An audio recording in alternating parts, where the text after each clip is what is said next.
Everyone. నా పేరు doctor Yashwi Borachalla, consultant doctor in Fidicus homeopathy. ఈ రోజు మనం ఈ ఎండోమెట్రియం గురించి తెలుసుకుందాం. ఎండోమెట్రియం అంటే ఏంటి? లేదంటే ఇది ఏ ఫంక్షన్ చేస్తుంది? అదేవిధంగా ఇది ఎప్పుడు ప్రాబ్లమాటిక్‌గా ఉంటుంది? కొంతమందికి నార్మల్‌గా స్కాన్ రిపోర్ట్‌కెళ్ళినప్పుడు స్కాన్ చేసినట్టయితే వాళ్ళకి లేని ప్రాబ్లమ్ గూడా మీకు బల్కీ యూట్రస్ ఉంది, లేదంటే ఎండోమెట్రియం థిక్‌నెస్ ఎక్కువయ్యేదని చెప్తుంటారు. అసలు అది ఏది ప్రాబ్లమ్ అని మనం తెలుసుకుందాం అన్నమాట ఈరోజు.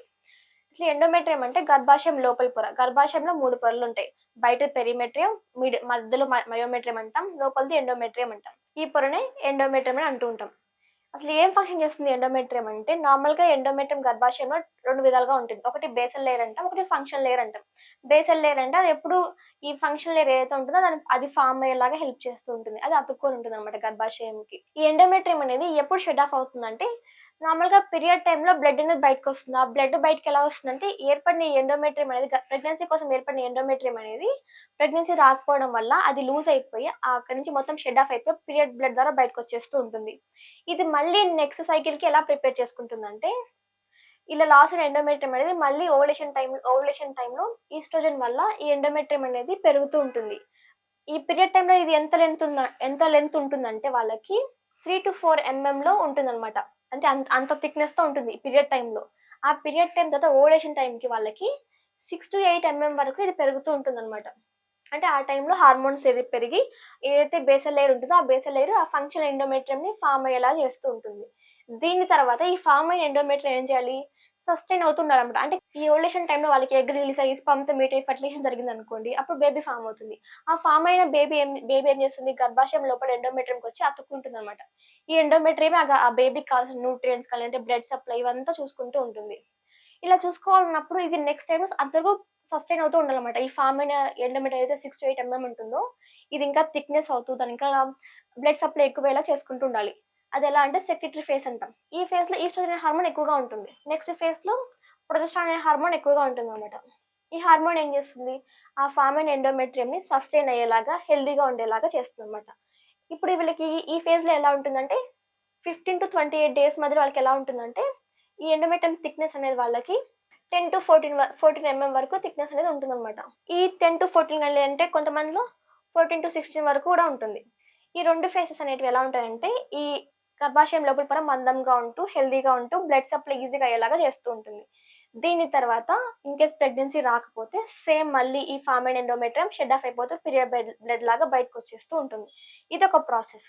కొంతమందికి ఈ ఈ టైంలో పీరియడ్స్ అయిపోయిన వెంటనే స్కానింగ్‌కెళ్లారనుకోండి. వాళ్ళకెలాగా అనిపిస్తుంది ఎండోమెట్రియం థిక్‌నెస్ అనేది 4 ఎంఎమ్మో, లేదంటే 3 ఎంఎమ్మో, లేదంటే 4-5 ఎంఎం అలా ఎలా కనిపిస్తూ ఉంటుంది. ఆ టైంలో వాళ్ళేమనుకుంటారు? గర్భాశయం పొర అనేది డ్యామేజ్ అయిందేమో, లేదంటే ఏదైనా ప్రాబ్లమ్స్ ఉందేమో అనుకోని ఫీల్ అవుతూ భయపడుతూ ఉంటారనమాట. ఇంకా కొంతమంది ఎలా ఉంటుందంటే, నాన్ ప్రెగ్నెంట్ వుమెన్స్ అయినా గూడా వాళ్ళు స్కాన్ రిపోర్ట్‌కెళ్ళినప్పుడు వాళ్ళకి ఐ మీన్ ఓవలేషన్ తర్వాత స్కాన్ రిపోర్ట్‌కెళ్లారనుకోండి వాళ్ళకి, లేదంటే పీరియడ్స్ వచ్చే ముందు స్కాన్ చేయించారనుకోండి. ఆ టైంలో వాళ్ళకెలా ఉంటుంది?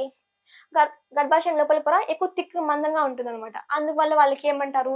మీకు బల్కీ యూట్రస్ ఉంది, లేదంటే ఎండోమెట్రియల్ థిక్‌నెస్ పెరిగిపోయిందని చెప్తూ ఉంటారు. ఇది నాన్ ప్రెగ్నెంట్ స్టేజ్‌లో ఓవలేషన్ టైమ్‌లో కానీ, లేదంటే పీరియడ్స్ వచ్చే ముందు గనుక స్కాన్ చేయించినట్టయితే, ఆ రిపోర్ట్‌లో వచ్చినది కొంచెం అంత పెద్ద ప్రాబ్లమాటిక్‌గా ఉండదనమాట. ఎందుకంటే ఆ గర్భాశయం లోపలి పొర ప్రెగ్నెన్సీ కోసం తయారవుతుంది కాబట్టి, ఆ టైంలో వాళ్ళకి మందంగానే కనిపిస్తూ ఉంటుంది. బట్ ఎప్పుడు ఇది ప్రాబ్లమాటిక్‌గా ఉంటుంది? ఎప్పుడు స్కాన్ చేయించుకోవాలంటే, నాన్ ప్రెగ్నెంట్ అమ్మాయి 3-4 పీరియడ్స్ అయిపోయిన 3-4 డేస్‌లో స్కాన్ చేయించినట్టయితే, ఆ టైంలో ఎండోమెట్రియం థిక్‌నెస్ అనేది పెరగకుండా లెస్ థాన్ 4 ఎంఎంఏ ఉండిందనుకోండి. ఆ టైంలో వాళ్ళకి ఆ గర్భాశయం లోపల పొర డ్యామేజ్ అయినట్లు, లేదంటే ప్రాబ్లమాటిక్‌గా ఉన్నట్టు తెలుసుకోవచ్చు. లేదు పీరియడ్స్ అయిపోయిన తర్వాత, లేదంటే పీరియడ్‌కి మధ్యలో స్కాన్ రిపోర్ట్‌కెళ్ళినప్పుడు వాళ్ళకి ఆ థిక్‌నెస్ అనేది 16 ఎంఎం అంతకంటే ఎక్కువగా ఉండిందనుకోండి. ఈ టైంలో వాళ్ళకి ఎండోమెట్రియల్ హైపర్‌ప్లేషియా అంటాం. అంటే నార్మల్‌గా సాధారణంగా ఉండాల్సిన దానికన్నా గూడా గర్భాశయం లోపల పొర ఎక్కువగా రియాక్ట్ అయిపోయి, ఎక్కువగా ఫార్మ్ అవుతూ ఉంటుందనమాట. దీన్ని మనం ఎండోమెట్రియల్ హైపర్‌ప్లేషియా అంటుంటాం. ఈ కండిషన్ గూడా ప్రాబ్లమాటిక్ కండిషన్ అనమాట. ఇందువల్లనే వాళ్ళకి పీరియడ్ టైమ్స్‌లో ఎక్కువగా బ్లీడింగ్ అవ్వడం, హెవీ బ్లీడింగ్ అంటాం దీన్ని. లేదంటే పెద్ద పెద్ద క్లాట్స్ పడడం.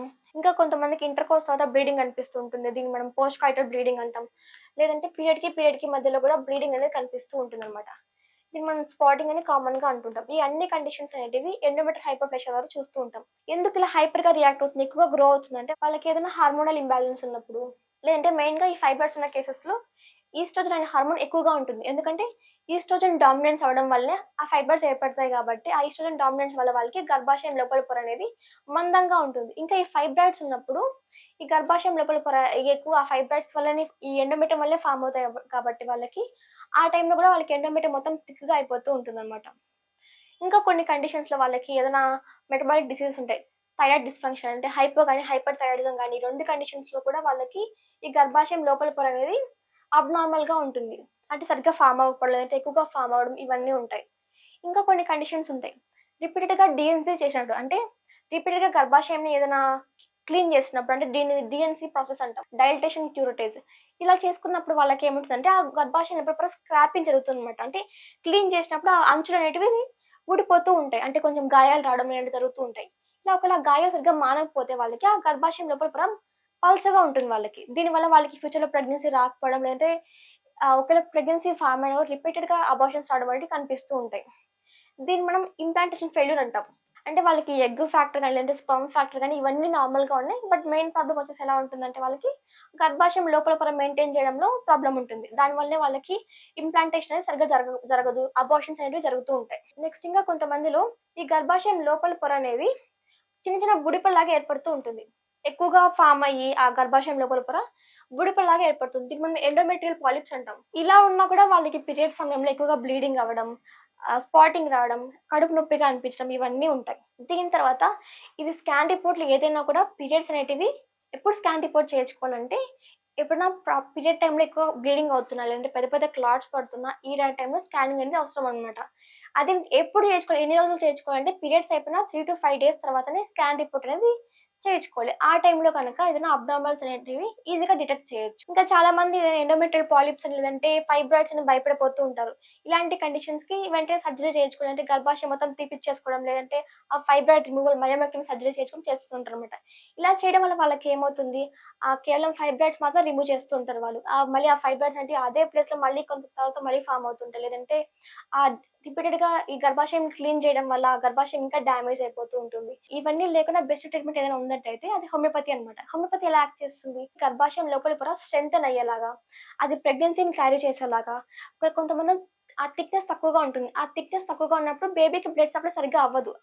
అలాంటి సమయంలో కూడా ఈ గర్భాశయం లోపలి పొర సరిగ్గా ఫార్మ్ అయ్యేలాగా, అది హెల్తీగా మెయింటైన్ చేసేలాగా హెల్ప్ చేస్తుంది. ఇంకా వాళ్ళకేదైనా ఎండోమెట్రియల్ పాలిప్స్ ఉన్నా, లేదంటే ఫైబ్రాయిడ్స్ కేస్ ఉన్నా, ఇవన్నీ కూడా ఈ ఈ హోమియోపతి ద్వారా కంప్లీట్‌గా తగ్గించుకోవచ్చు. ఆ ఫైబ్రాయిడ్ సైజ్ మళ్ళీ మళ్ళీ పెరగకుండా, కొత్త ఫైబ్రాయిడ్స్ రాకుండా, లేదంటే ఉన్న ఫైబ్రాయిడ్స్‌గా కాంప్లికేషన్స్ లైక్ హెవీ బ్లీడింగ్ రాకుండా, లేదంటే అబ్నార్మల్‌గా బ్లీడింగ్ అవ్వకుండా ఇవన్నీ కూడా చూసుకోవచ్చనమాట. ఇంకా కొంతమందిలో ఎలా ఉంటుందంటే, ఈ గర్భాశయం లోపలి పొర అనేది ఇన్ఫెక్షన్స్ గురవుతూ ఉంటుంది. దీన్ని మనం ఎండోమెట్రైటిస్ అంటాం. లేదంటే ఎండోమెట్రియల్ ఇన్‌ఫ్లమేషన్ అంటుంటాం. ఇలాంటి కండిషన్స్‌లో కూడా హోమియోపతి అనేది ఎఫెక్ట్‌గా వర్క్ అవుతుంది. వాళ్ళకి ఏదైతే ప్రాబ్లమ్స్ ఉంటాయో ఆ ప్రాబ్లమ్ సింప్టమ్స్ కానివ్వండి, లేదంటే కడుపు నొప్పి కానివ్వండి, హెవీగా బ్లీడింగ్ అవ్వడం, ఇంటర్‌కోస్టల్ నొప్పి పెయిన్‌ఫుల్‌గా అనిపించడం, ఇవన్నీ కూడా సింప్టమాటిక్ రిలీఫ్‌ని పొందొచ్చు. కాబట్టి ఈ పీరియడ్స్ ఏదైనా మార్పులున్నా వాటిని నిర్లక్ష్యం చేయకండి. వెంటనే డాక్టర్‌ని కన్సల్ట్ అవుతూ ఉండండి. Thanks for watching.